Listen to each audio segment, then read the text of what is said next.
मैं समझती हूँ कि लोग बहुत सालों से सोच के बैठे थे और जिन लोगों ने संकल्प लिया हुआ था और जिन लोगों की श्रद्धा थी, निष्ठा थी, इन सभी भावों के साथ मंदिर आए थे और भगवान राम जी के चरणों में उन्होंने चंदा अर्पित किया था।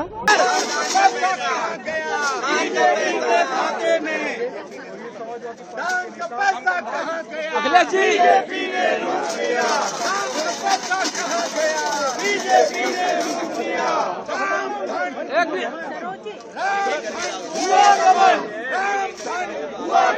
अखिलेश जी सर दान का पैसा कहाँ गया? बीजेपी के खाते में। दान का पैसा कहाँ गया? बीजेपी के खाते में। राम धन हुआ गबन।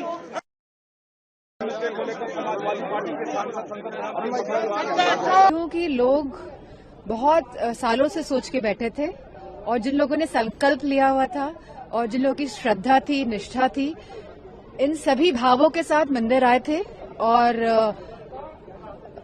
भगवान राम जी के चरणों में उन्होंने चंदा अर्पित किया था, दान दिया था।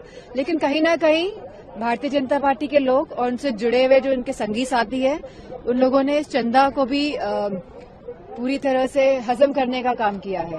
लेकिन जो यूपी विधानसभा चुनाव आने वाला है उसमें समाजवादी पार्टी और अयोध्या में जब ये इतनी बड़ा घटना हुई और जो हमारे मुख्यमंत्री जी हैं वो लगातार अयोध्या जा रहे थे, लगातार सबने न्यूज में देखा, बहुत बढ़ चढ़ के बात आती थी, इसलिए हमें भी याद है।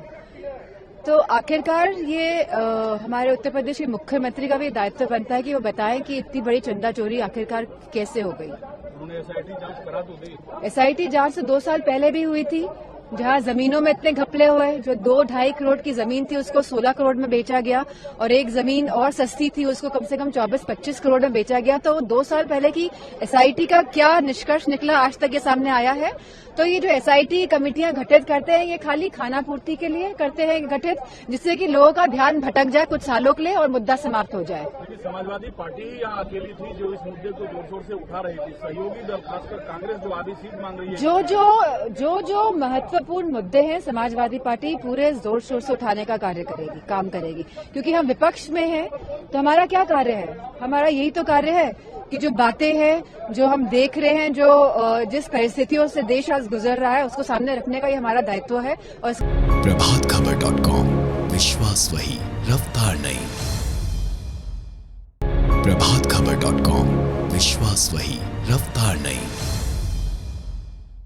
प्रभातखबर.com, विश्वास वही, रफ्तार नहीं।